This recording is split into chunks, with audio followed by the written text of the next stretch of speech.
গত কয়েকদিন আগে কুমিল্লার এক প্রতিবন্ধী গান গাইছেন একটা, আমি আর যাবো না মোল্লার কাছে, তওবা করেছি আমি আর যাবো না তোল মোল্লার কাছে, তওবা করেছি। মুর্শিদ খোদা মুর্শিদ রসুল দিলে মনে করছি কবুল। ইমান আছে না 30 বার গেছে গা। মুর্শিদ খোদা মুর্শিদ রসুল দিলে মুখে করছি কবুল, শুনে মোল্লার গোষ্ঠী ফতুয়া দিল আমি নাকি কাফের হইয়াছি, আমি আর যাব না মোল্লার কাছে, তওবা করেছি। নাউজুবিল্লাহ, আসতে গেলেন। ওর ইমানে একবার গেছে না 13 বার গেছে। তাহলে ওরা বলতে চাই পীরই আল্লাহ পীরই রসুল। তারপর আমি যদি মেনেই নেই, কিছু সময়ের জন্য যদি একথা মেনেই নেই যে তাদের পীরই রসুল পীরই খোদা, তবুও তাদের মূল টার্গেট তো খোদারই পাওয়া। আর কথা কয় না। এখন চলেন, আল্লাহকে যে পাওয়ার টার্গেট সবার, এক এক হুজুর এক এক কথা কয়, তো হুজুর আমরা সাধারণ পাবলিক যাব কই? এটার জবাবটা আমি রিজওয়ান রফিকি যদি নিজের থেকে দেই, আমি কওমের সন্তান আলিয়ারা নিবেন না, আমি মাযহাবি লামাযহাবিরা মানবেন না, আমি বাংলাদেশের হক্কানি পীরের দরবারের মানুষ ভণ্ড পীররা আমার কথা মানবেন না, কিন্তু জবাবটা যদি পবিত্র কোরআন শরীফ থেকে দেই তাহলে তো মানতে অসুবিধা নেই। সবাই মানবেন তো? তাহলে চলেন আল্লাহরে জিগাই, যেহেতু আল্লাহকে পাওয়ার টার্গেট আমাদের মূল, তাহলে আল্লাহই বলে দিবেন যে আল্লাহর মহব্বত পাওয়া যাবে কেমনে। আল্লাহকে জিগাই যে আল্লাহ আপনার মহব্বত পাবো কেমনে? আল্লাহ পাক পবিত্র কোরআনে কারিমে একটা আয়াত সেটার জবাবে বলেছেন। ওটার জবাব বলার আগে আমি আপনাদেরকে একটা উদাহরণ পেশ করি। উদাহরণটা খুব খেয়াল করেন। এটা সরাইল এলাকা তো নাকি? মনে করেন আপনাদের সরাইল এলাকার ছেলে বিয়ে করেছে নাসিরনগর, নাসিরনগরের মেয়ে আপনাদের এলাকার ছেলে। বিয়ে শাদী হওয়ার আগ পর্যন্ত ছেলে পক্ষের বাবা মা মেয়ে পক্ষের বাবা মার সাথে আদৌ কোনো টোটাল রিলেশন, কোনো সম্পর্ক বা কোনো পরিচয় ছিল না। যদিও এই জামানায় এটা খুব দুর্লভ পাওয়ার বিষয়টা, এই জামানায় সাধারণত এমন হয় না, কারণ বিয়ের আগেই 5 বছর চুটিয়ে প্রেম চলে। ফেসবুকের জামানা, কথা হয় না। কিন্তু আগের জামানার মুরব্বীরা এটা বুঝবেন ভালো করে যে আগের জামানায় বিয়ে শাদীর আগে এটার পরিচয় তেমন ছিল না। তো মনে করেন বিয়ের আগে পরিচয় ছিল না, বিয়েতে যখন কবুল কয়, ছেলে মেয়েকে যখন কবুল করে নিল, নেওয়ার পর সাথে সাথে একটা গুড রিলেশন, একটা সুসম্পর্ক তৈরি হয় না হয় না? আর কথা হয় না? উভয় পরিবারের মধ্যে সম্পর্ক তৈরি হয় না? কেমন সম্পর্ক? সরাইল এলাকার ছেলে পক্ষের বাবা যদি বিপদে পড়ে, নাসিরনগরের মেয়ে পক্ষের বাবা তো তা বিয়াই সাহেব পুরা কাঁচা দিয়া চলে আসে, খারা আমার বিয়াইরে কেডা কি কইছস, তোদের একদিন আর আমার যতদিন লাগে বিসমিল্লাহ আলা মিল্লাতি রাসূলিল্লাহ, পুরা কাঁচা দিয়ে চলে আসে। বিয়ার প্রতি এত দরদ কেন? বিয়েতে ছেলে মেয়ে কবুল বলায়। খুব খেয়াল করেন, ঘটনাক্রমে 1 মাস পর বিয়েটা ডিভোর্স, তালাক হয়ে গেছে। বলেন, তালাক হয়ে যাওয়ার পর এই সম্পর্কটা মোটামুটি আরো গভীর হয় না? গভীর হয়। যদি ছেলে কোনোদিন সকালবেলা চায়ের দোকানে শ্বশুরে দেখে আর মনে মনে ভাবছে তালাক দিছি তো কি হয়েছে, আমি তো শ্বশুরে তো তালাক দিই নাই, দিছি এর মেয়েরে, তো যাই দীর্ঘদিনের শ্বশুর একটু সালাম কালাম করে, একটা ভদ্রতা আছে না? চায়ের দোকানে গিয়া বলছে, শ্বশুর বাদার আসসালামু আলাইকুম, ভালো আছেন? শ্বশুর কি বলবে? জি জি বাবা, ওয়ালাইকুম আসসালাম, খুব ভালো আছি বাবা, বসো 1 কাপ চা খাও, তাহিরির মতো 3 কাপ কফি খাও, এটা বলবে? নাকি একবার জুতার দিকে তাকাবে, একবার মুখের দিকে তাকাবে? হারামির হাড়, আমার একমাত্র কলিজার টুকরা মেয়েরে তালাক দেয়া সর্বনাশ কইরা আমার লগে পিরিত মারাও, কথা কয় না?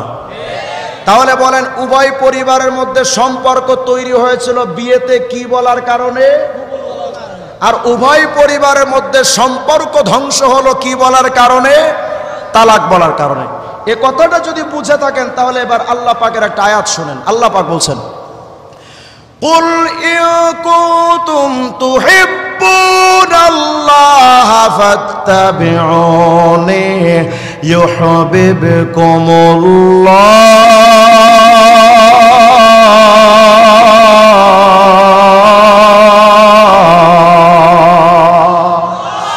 আল্লাহ পাক বলেন, বান্দা শোনো, রুহের জগতে যখন তুমি ছিলে, ওখানে তোমার সাথে আমি আল্লাহর প্রেমের বা মোহাব্বতের কানেকশন ছিল না, ওখানে শুধু রুবুবিয়াতের সম্পর্ক ছিল, খালেক আর মাখলুকের সম্পর্ক ছিল। মাতৃগর্ভে যখন তুমি আসছো, মাখলুকের সম্পর্ক।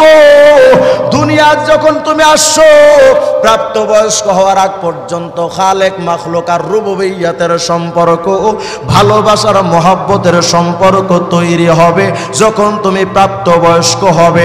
এরপরে হয়তো তোমার প্রতি রাগ অথবা তোমার প্রতি মহব্বত, এটার সম্পর্ক তৈরি হবে। কিন্তু বান্দা রে,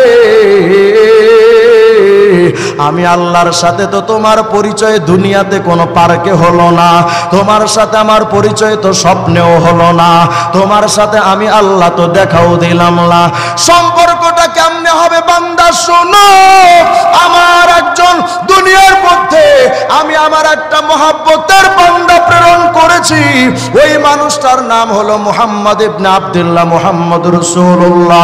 আমার নবী মুহাম্মদ আরবির যেভাবে চলেছেন, যেভাবে বলেছেন, যেভাবে শুনেছেন, যেভাবে করেছেন, আমার নবীর টোটাল জিন্দেগি পুরা লাইফটা যদি তোমরা তোমাদের জিন্দেগিতে মডেল মানতে পারো, আমার নবীর সুন্নাতকে যদি কবুল বলে নাও, ও দুনিয়ার মানুষ শুনো, ও পরিচিত উভয় পরিবারের ভিতরে অটোমেটিক সম্পর্ক তৈরি হয়। বিয়েতে কবুল বলার কারণে আমার নবীর সুন্নাতকে যখন মাথায় কবুল করবা, মুখে কবুল করবা, শরীরে কবুল করবা, চলাই ফেরাই কবুল করবা, মুখে জবানে কবুল করবা, আমি আল্লাহ ওয়াদা দিলাম উভয় পরিবার বিয়ে ব্যয়ের সাথে যেমন সম্পর্ক অটোমেটিক তৈরি হয়, আমি আল্লাহ ঘোষণা দিলাম আমার নবীর সুন্নাত যখন মেনে নিবে, আমি আল্লাহ তোমার সাথে অটোমেটিক ভালোবাসার সম্পর্ক তৈরি করে নেব।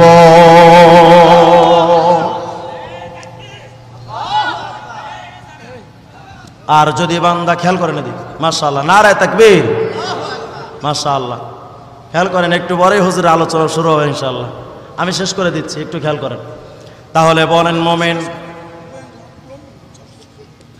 আমি বোঝাতে চাই মোমেন বলেন, উভয় পরিবারের মধ্যে সম্পর্ক যেমন তৈরি হলো বিয়েতে কবুল বলায়, বান্দার সাথে আল্লাহর মহব্বত তৈরি হবে অটোমেটিক নবীজির সুন্নাতকে কবুল বলায়।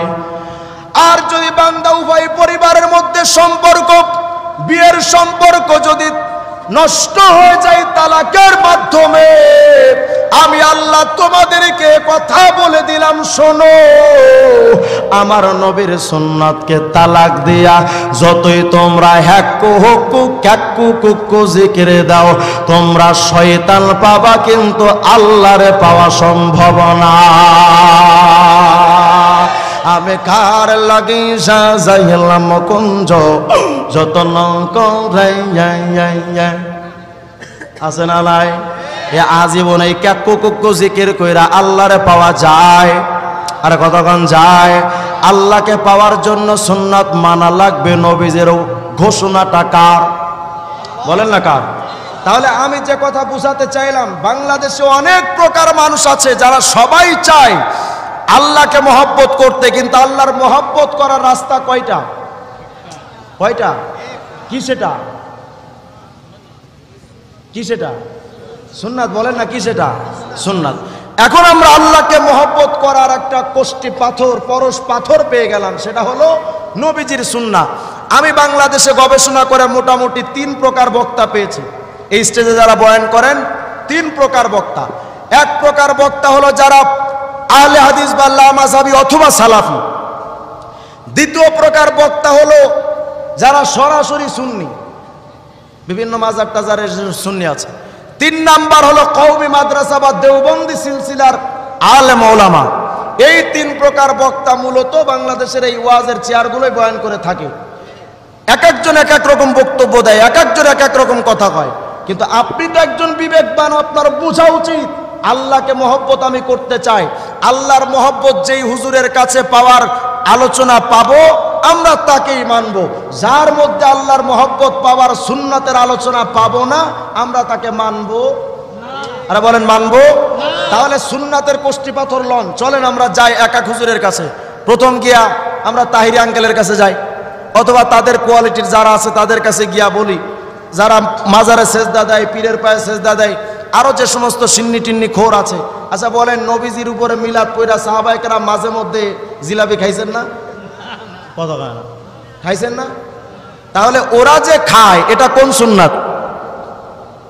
ফর এক্সাম্পল একটা কথা আমি বুঝাতে চাচ্ছি, শুধু এটা বলেন, যারা আজকে নিজেদেরকে সুন্নি বলে দাবি করছে, তারা যে আমলগুলো, যখন তারা নবীজির উপরে দুরূদ পড়েন, দুরূদ পড়ার সময় দাঁড়িয়ে ইয়া নবী সালাম আলাইকা যুদ্ধ করে না? বলেন এই যুদ্ধটা সাহাবায়ে কেরাম প্রত্যেকদিন করতেন তো? কথা হয় না। সাহাবায়ে কেরাম কোনোদিন করেছেন? আবু বকর সিদ্দিক, ওমর ফারুক, 4 খলিফা কোনোদিন করেছেন? তাবিরা করেছেন, তাবিরা করেছেন। তাহলে এরা যারা এই সুন্নাতগুলো বানালো, বোঝা গেল ওদের কাছে ও সুন্নত আছে, কিন্তু ওদের বানানো সুন্নাত। আর কথা হয় না। তাহলে ওদের কাছে নাম সুন্নি হলেও, মদের গায়ে হালাল লেখা থাকলেও সেটা যেমন দুধ হয় না, সুন্নি নাম দিয়ে বেদাত কাজ করলেও কোশ্চেন কেন তারা সুন্নি হতে পারে না। এবার চলেন দ্বিতীয় প্রকার বক্তা, আহলে হাদিস। আহলে হাদিস তাদের কাছে জিগাই যে শায়েখ আপনাদের কাছে সুন্নাত আসেনি? এটা আমার মূল আলোচনা বিষয়।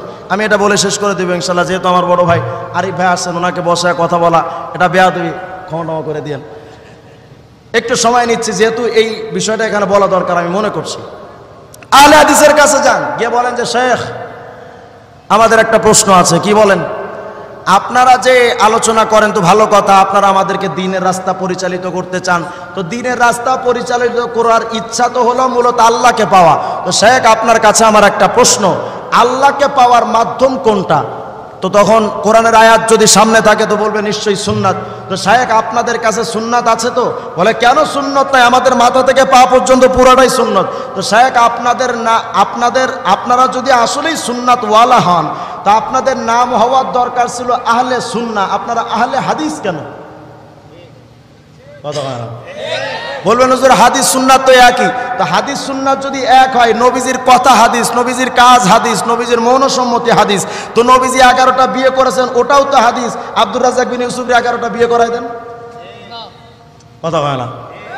তাহলে বোঝা গেল হাদিস আর সুন্নাত কোশ্চিন কালেও এক। আর কতক্ষণ এক? আল্লাহর নবী বলেছেন তারাকতু ফীকুম আমরাইন লান তাদিল্লু মা তামাসসাকতুম বিহিমা কিতাবাল্লাহ ওয়া হাদিস রাসূলি। আর কথা কয় না। নবীজিকে হাদিস আর রাসূলি বলেছেন না সুন্নাতে নবী? সুন্নাতে নবী। নবীজি বলেননি আমার হাদিস মানো, নবীজি বলেছেন আমার সুন্নাত মানো। তাহলে বোঝা গেল আহলে হাদিসের মধ্যে নামের মধ্যেও সুন্নাত নাই, কারণ এই নামটা তো মুসলমানের রাখা নয়, এটা তো খ্রিস্টান গভর্নরদের রাখা। এটার প্রমাণ আছে আমাদের কাছে। বাদ দেন নামের ইতিহাস বাদ দেন, এখন জিজ্ঞেস করেন যে শায়েখ আপনারা একটা আমল বলে দেন।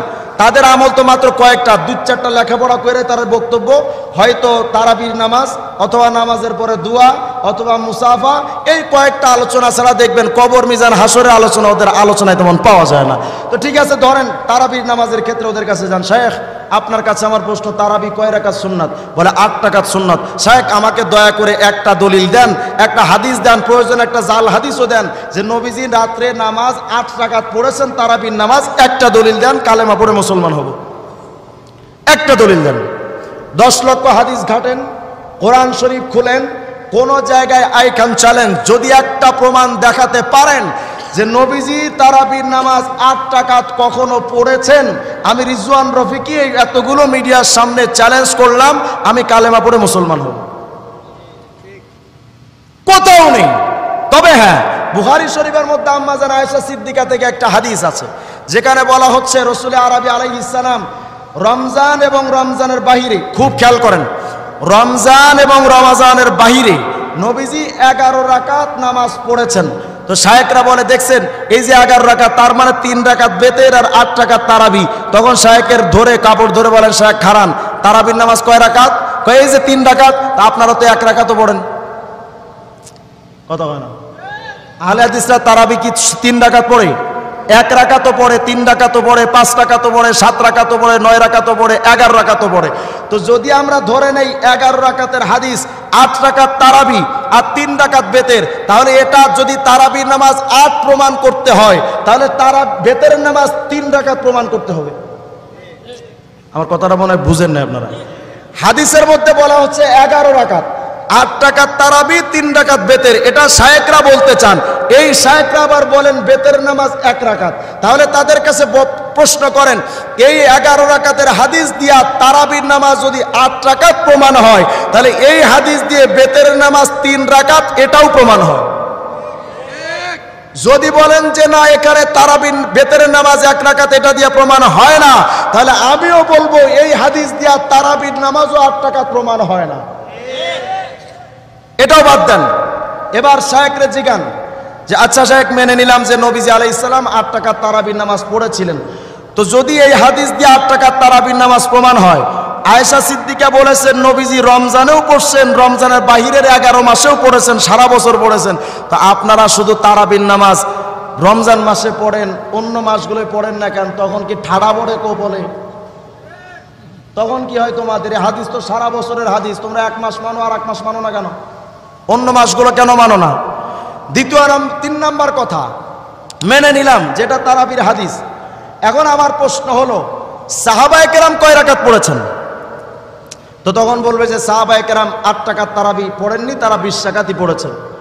আচ্ছা, ওমরে ফারুক সকল মুহাজির সাহাবী, আনসার সাহাবী, মক্কি সাহাবী, মাদানী সাহাবী, সমস্ত সাহাবায়ে কেরামকে নিয়ে ওমরে ফারুক 20 রাকাত তারাবি নামাজ পড়ালেন। বলেন, আমার একটা প্রশ্নের জবাব দেন। যেহেতু নবীজি থেকে 8 রাকাতের কোনো প্রমাণ নেই, দুর্বল একটি হাদিস, যদিও সেটা জাল হাদিস নয়, 20 রাকাতের দলিল একটা হাদিস ইবনে আব্বাস থেকে আছে, যদি তাও না মানেন, এটা তো স্বতঃসিদ্ধ যে 8 রাকাতের প্রমাণ নবীজির থেকে কোথাও নেই। তাহলে আমার প্রশ্ন হলো, নবীজি তারাবির নামাজ কয় রাকাত রাত্রে পড়েছেন, এটা কি আহলে হাদিসের শায়েখরা বেশি জানেন না সাহাবীরা বেশি জানেন? আর জবাব দেন, কারা বেশি জানেন? সাহাবায়ে কেরাম জেনে শুনে তারাবির নামাজ পড়লেন কয় রাকাত? 20 রাকাত। আর শায়েখরা 1400 বছর পরে এসে বানালেন 11 রাকাত, 8 রাকাত। তাহলে এখন আপনাদের কাছে আমার দাবি, আপনারা কি শায়েখদেরকে মানবেন না সাহাবীদের মানবেন? সাহাবায়ে কেরামকে মানলে তারাবির নামাজ 8 রাকাত না 20 রাকাত? 20 রাকাত। এখন প্রশ্ন হলো, হুজুর এই যে আম্মাজান আয়েশা সিদ্দিকা যে 11 রাকাতের হাদিস, এটা কিসের হাদিস? আপনারা যারা আলেম নন, যাদের কমন সেন্স আছে, সাধারণ একটু জ্ঞান আছে, তারা একটু ভাবেন তো। নবীজি রাত্রবেলা নামাজ পড়তেন 4 রকম নামাজ। কয় রকম? আর ভাই বলেন না কয় রকম? আমি শেষ করে দিচ্ছি। 4 রকম নামাজ। 1 নাম্বার হলো এশার ফরজ, 2 নাম্বার বেতের, 3 নাম্বার তাহাজ্জুদ, 4 নাম্বার তারাবি। কয় প্রকার হলো? আর বলেন না কয় প্রকার? 4 প্রকার। আমরা এখানে হাদিস পেলাম 11 রাকাতের। এখান থেকে যদি বেতেরের জন্য আমরা 3 রাকাত বাদ দেই, তাহলে থাকে 8 রাকাত তারাবি। যদি আমরা মেনে নিই তারাবির নামাজ, বা এই নামাজটা কিসের নামাজ এটা যদি জানতে চাই, তাহলে এই 4 প্রকার নামাজের কাছে এই সারা বৎসরের আয়েশা সিদ্দিকার বলা হাদিসের নামাজকে নিয়ে আসেন, দেখি কোন নামাজে মিলে।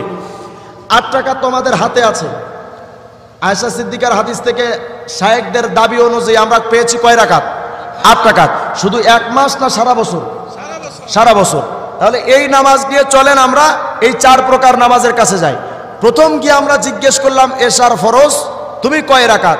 এশার ফরজ বলে যে আমি 8 রাকাত হওয়ার সম্ভাবনা নাই, আমি মাবনি আলাল আরবা, আমি 4 রাকাতের উপরে একেবারে প্রতিষ্ঠিত, এখানে বাড়ানো যাবে না, কমানো যাবে না। তাহলে 8 রাকাত নামাজ এশার ফরজ হওয়ার সম্ভাবনা আছে? আরে ভাই বলেন না আছে? তাহলে এশার নামাজ বাদ থাকলো কয় প্রকার? 3 প্রকার। এখানে থাকলো বেতের। তো বেতেরের ক্ষেত্রে তারা এই হাদিস থেকে তো 3 রাকাত নিয়েই নিয়েছে, এখানে তার 8 রাকাত হওয়ার সম্ভাবনা নাই। থাকলো কয় প্রকার? কি কি? তারাবি এবং তাহাজ্জুদ। আমাদের হাতে ছিল 8 রাকাত নামাজ, যেটা নবীজি সারা বছর পড়তেন। এই 2 প্রকার নামাজের মধ্যে আমরা দেখলাম 1 প্রকার নামাজ আছে যেটা বছরে 1 মাস পড়া হয়, তার নাম তারাবি, যার নাম তারাবি। আয়েশা সিদ্দিকা বলেছেন নবীজি সারা বছর পড়তেন, আর তারাবি পড়া হয় মাত্র 1 মাস রমজানে। তাহলে এই হাদিস কি তারাবির হওয়া সম্ভাবনা আছে? কেন? আয়েশা সিদ্দিকার 8 রাকাতের হাদিস ওটা সারা বছরের হাদিস। কথা বুঝে আসছে? সারা বছর। আর তারাবি পড়া হয় 1 মাস, সুতরাং তারাবিটাও বাদ। থাকলো কোনটা? তাহাজ্জুদ। থাকলো কোনটা? তাহাজ্জুদ। তাহাজ্জুদ সারা বছর পড়া হয় না 1 মাস পড়া হয়? সাধারণত নবীজি তাহাজ্জুদের নামাজ পড়তেন 8 রাকাত। তাহলে বোঝা গেল আয়েশা সিদ্দিকার বুখারীতে বর্ণিত হাদিস দিয়া তারাবির প্রমাণ যারা করতে চায় ওরা অঙ্কেও কাঁচা। ক্লিয়ার? এখন আমরা মেনে নিলাম যে ঠিক আছে নবীজি 8 রাকাত পড়েছেন, কিছু সময়ের জন্য মেনে নেই। তো শায়েখ সাহাবায়ে কেরাম তো তারাবির নামাজ 20 রাকাত পড়েছেন, তো কোনটা মানবেন? একদিকে সাহাবী, সকল সাহাবী, অপরদিকে নবী, মানবেন কোনটা? বলে যেখানে নবীর আমল সরাসরি পাওয়া যায় সেখানে কি সাহাবীরটা মানা যায়? এটা তাহলে আমার আরেকটা প্রশ্ন আছে। কি প্রশ্ন? মুসাফা করেন কয় হাতে? বলে 1 হাতে মুসাফা। আহলে হাদিসরা কিন্তু 1 হাতে মুসাফা করে। 1 হাতে মুসাফা কেন? বলে বুখারী শরীফের মধ্যে একটা হাদিস আছে, নবীজি বলেছেন আল্লামানি রাসূলুল্লাহ সাল্লাল্লাহু আলাইহি ওয়াসাল্লাম তাশাহুদা ওয়া কাফি বাইনা কাফাইহি। নবীজি যখন আমাকে তাশাহুদ শিখিয়েছেন তখন নবীজি 2 হাতের মধ্যে আমার 1 হাত ছিল। এখানে একটা গুরুত্বপূর্ণ পয়েন্ট বলে নেই, আহলে হাদিসের একজন শায়েখ ছিলেন মুরাদ বিন আমজাদ, দুর্ভাগ্যক্রমে তিনি এখন আহলে কোরআন হয়ে গেছেন। আগে ছিলেন আহলে হাদিস, এখন হয়েছেন আহলে কোরআন। কারণ বাতিল যারা হয় তাদের কোনো আদর্শ, বাস্তবে কোনো আদর্শ থাকে না। এই শায়েখ মুরাদ বিন আমজাদের কাছে আমি ফোন দিয়েছিলাম, আমি জিজ্ঞেস করলাম শায়েখ মুসাফা কয় হাতে? বলে 1 হাতে। বুখারীর হাদিস, আব্দুল্লাহ ইবনে মাসউদ বলেন নবীজির 2 হাতের মধ্যে আমার 1 হাত আছে। আমি খুব বিষয়টা প্র্যাকটিক্যালি আপনাদের দেখাতে চাই, যেহেতু আমরা 2 জন ছাত্র ভাই একসাথে 3 বছর লেখাপড়া করেছি। আমি আরিফ ভাইয়ের সাথে আমি বিষয়টা আপনাদের দেখাই। আরিফ ভাইয়ের কয় হাতের মধ্যে আমার 1 হাত আছে একটু বলেন তো? বলেন না সবাই? 2 হাত। আমি এখন মুসাফা করলাম কয় হাতে? 2 হাতে। 2 হাতে মুসাফা করা সত্ত্বেও খুব খেয়াল করে বলবেন আরিফ ভাইয়ের 2 হাতের মধ্যে আমার কয় হাত আছে? ঘুষামু কিন্তু। কয় হাত? 1 হাত না 2 হাত? এটা কয় হাত? এই 1 হাত দিলাম আরিফ ভাইয়ের 2 হাতের মধ্যে, আর 1 হাত রাখলাম বাহিরে। তাহলে আরিফ ভাইয়ের 2 হাতের মধ্যে আমার থাকলো কয় হাত? এখন আমি যদি বলি যে আরিফ বিন হাবিব ভাইয়ের সাথে যখন আমি মুসাফা করেছিলাম তখন ওনার 2 হাতের মধ্যে আমার 1 হাত ছিল, তার মানে কি আমি 1 হাতে মুসাফা করছি? কয় হাতে করেছি? 2 হাতেই করলাম, কিন্তু অপরজনের 2 হাতের মধ্যে আর এক পক্ষের হাত থাকে কয়টা? একটা। আবার কই? 2টা। একটা। তাহলে অপরজনের 2 হাতের মধ্যে 1 হাত থাকা মানেই 1 হাতে মুসাফা করা নয়। এই সামান্য কমন সেন্সটুকু যেই শায়েখদের নাই, ইসলাম নিয়ে কথা বলার অধিকার তাদের না। আচ্ছা, তারপরে মেনে নিলাম যে আব্দুল্লাহ ইবনে মাসউদ 1 হাতে মুসাফা করছেন। তো শায়েখ, এখানে তো আমরা দেখতেছি হাদিসে বলা হচ্ছে নবীর 2 হাতের মধ্যে সাহাবীর 1 হাত। মেনে নিলাম সাহাবীর 1 হাত আছে, তো নবীর কয় হাত? বলে 2 হাত। তো এখানে দেখা যাচ্ছে নবীর 2 হাত, সাহাবীর 1 হাত। তারাবির ক্ষেত্রে আপনারা বলেছিলেন নবীরটা মানবেন, সাহাবীরটা মানবেন না। তো মুসাফার ক্ষেত্রে আপনারা সাহাবীরটার 1 হাত মানছেন, নবীর 2 হাতেরটা মানছেন না। What is this? কারণ কি? তখন মুখে মুখে তো বলবে না, তারা মনে মনে বলবে আসলে কারণটা কি? আমরা তো খ্রিস্টানদের তৈরি, আর খ্রিস্টানরা হ্যান্ডশেক করে 1 হাত দিয়া, এই জন্য নবীর সেই 2 হাতের সুন্নাত বাদ দিয়া খ্রিস্টানদের 1 হাতের হ্যান্ডশেককে বাস্তবায়ন করছি। তোমরা বাস্তবে সুন্নাতের দোয়াই দিয়ে, সহিহ হাদিসের দোয়াই দিয়ে সমাজ থেকে তোমরা আমলকে বিনষ্ট করার চেষ্টা চালাচ্ছ। নামাজের পরে দোয়াকে উঠিয়ে দিয়েছে। আমরা কোশ্চেন কালেও বলছি না ফরজ নামাজের পরে দোয়া করা সুন্নাত বা নামাজের অংশ আমরা বলি না, জায়েজ বলছি। জায়েজের কোনো দলিল লাগে না। উসুল মনে রাখবেন, কোনো জায়েজ বিষয়ের দলিল লাগে না। কোনো বিষয় ফরজ, ওয়াজিব, সুন্নাত এগুলো প্রমাণ করার জন্য অথবা হারাম নিষিদ্ধ প্রমাণ করার জন্য দলিল লাগে। পৃথিবীর সব কিছু জায়েজ, যেটাকে নাজায়েজ করা হয়েছে সেটা ছাড়া। যেটাকে সুন্নত করা হয়েছে সেগুলো সুন্নাত বা ওয়াজিব বা অন্য হুকুম হবে, কিন্তু বাকি সব কিছু জায়েজ। জায়েজের কোনো দলিল লাগে না। এই সামান্য জ্ঞানটুকু আহলে হাদিসের শায়েখদের নাই। আমরা ফরজ নামাজের পরে যে দোয়া করি এটা জায়েজ মনে করে করি, সুন্নাত মনে করে করি না। তো এই ক্ষেত্রে তোদের দলিল চাওয়াটাই তো মূর্খতা বেটা। আল্লাহ তাআলা ওনাদেরকে সহি বুঝ দান করেন, সকলে বলেন আমিন। আমার মূল আলোচ্য বিষয় ছিল আমরা যেহেতু আশরাফুল মাখলুকাত, আমাদের আল্লাহর মহব্বত সবচেয়ে বেশি হওয়া দরকার। আল্লাহর মহব্বতের জন্য রাস্তা হলো কয়টা? আর বলেন কয়টা?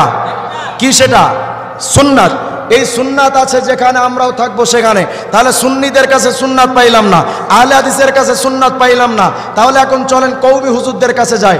আপনার ছোট্ট মাসুম বাচ্চাকে মাদ্রাসায় ভর্তি করেন, 1 মাস পরে জিজ্ঞেস করেন যে বাবা কি শিখেছো? বলে আব্বু আমি ওযু গোসলের সুন্নাত শিখেছি। বোঝা গেল কওমি মাদ্রাসার প্রথম সবক হলো সুন্নাতের সবক।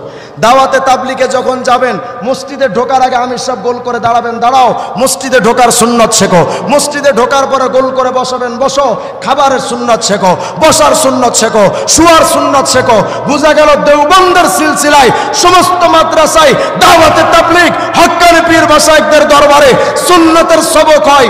ওটাই মূলত আল্লাহ পাওয়ার রাস্তা। আল্লাহ তাআলা আমাদের সকলকে তৌফিক দান করেন। সুন্নাত মানলে আল্লাহকে পাওয়া যাবে। এখন যুবক ভাইরা বলবেন যে হুজুর, তাহলে আমাদের শেষ একটা প্রশ্ন, যে আল্লাহ তো বলেছেন সুন্নাত মানলে আল্লাহ ইউহিব্বুকুমুল্লাহ সিগাতুম মিন বাবি ইফআল, আল্লাহ আমাদেরকে ভালোবাসবেন। কিন্তু আমাদের একটা প্রশ্ন, হুজুর আল্লাহ যে ভালোবাসেন, ভালোবাসার তো একটা সিস্টেম আছে। কি সিস্টেম? 14ই ফেব্রুয়ারি ভ্যালেন্টাইন ডে, ভালোবাসা দিবস। এই দিবসে ছেলে মেয়ে যখন দেখা সাক্ষাৎ হচ্ছে, প্রথম মিট হচ্ছে, তখন ছেলের হাতে গোলাপ ফুলের তোড়া থাকে। ভালোবাসার সূচনা লগ্নে গোলাপ ফুলের তোড়া বা রজনীগন্ধা একটা কিচ্ছু দেওয়া হয়। একান্তই ফইন্নির পোলা হলে কাগজের মধ্যে লেখে জরিনা, পত্রের শুরুতে রইল লাল গোলাপের শুভেচ্ছা। আর কথা হয় না। তাহলে বোঝা গেল ভালোবাসার সূচনা লগ্নে একটা গোলাপ ফুলের তোড়া বা শুভেচ্ছা বিনিময় থাকা লাগবে, একটা গিফট বা উপহার থাকা লাগবে। আল্লাহকে এখন যে গান কর, আপনার নবীর সুন্নাত মানলে তো আপনি ভালোবাসবেন, ওয়াদা দিয়েছেন। তো ভালোবাসার সূচনা লগ্নে আপনি কে গোলাপ ফুল টুল গিফট দিবেন না? আল্লাহ বলেন, রে বান্দা শোন, আমি গোলাপ ফুলের তোড়া দিব, এক সপ্তাহ পর নষ্ট হবে। মোবাইল দিলে হ্যাং হয়ে যাবে, ল্যাপটপ দিলে দুদিন পর নষ্ট হয়ে যাইতে পারে। ও বান্দা, আমি আল্লাহ ওয়াদা দিলাম, আমি আল্লাহ যখন দেখব আমার নবীর সুন্নাত পালন করে নিচ্ছ, আমি আল্লাহ তোমাকে ভালোবাসবো, আমিও একটা গিফট দেব। ওই গিফটটা বাংলাদেশের রাষ্ট্রপতি দিতে পারবে না, প্রধানমন্ত্রী দিতে পারবে না, ভারতের প্রধানমন্ত্রী দিতে পারবে না, বিরোধী দলীয় নেত্রী দিতে পারবে না। সাত তবক জমিন আসমানের মধ্যে এমন দামি পুরস্কার উপহার কেউ দিতে পারবে না। ওই গিফটটা কি জানো? যখন আমার নবীর সুন্নাত পালন করবা, আমি আল্লাহ তোমাকে ভালোবাসবো, ভালোবাসা উপহার স্বরূপ ওয়াগফির লাকুম যুনুবাকুম, আমি আল্লাহ তোমাদের জিন্দেগির গুনাহ মাফ করে দেব। আল্লাহ তাআলা আমাদের সকলকে নবীর মহব্বতের উম্মত হওয়ার, আল্লাহর মহব্বত ভরপুর করার তৌফিক দান করেন, বলেন আমিন।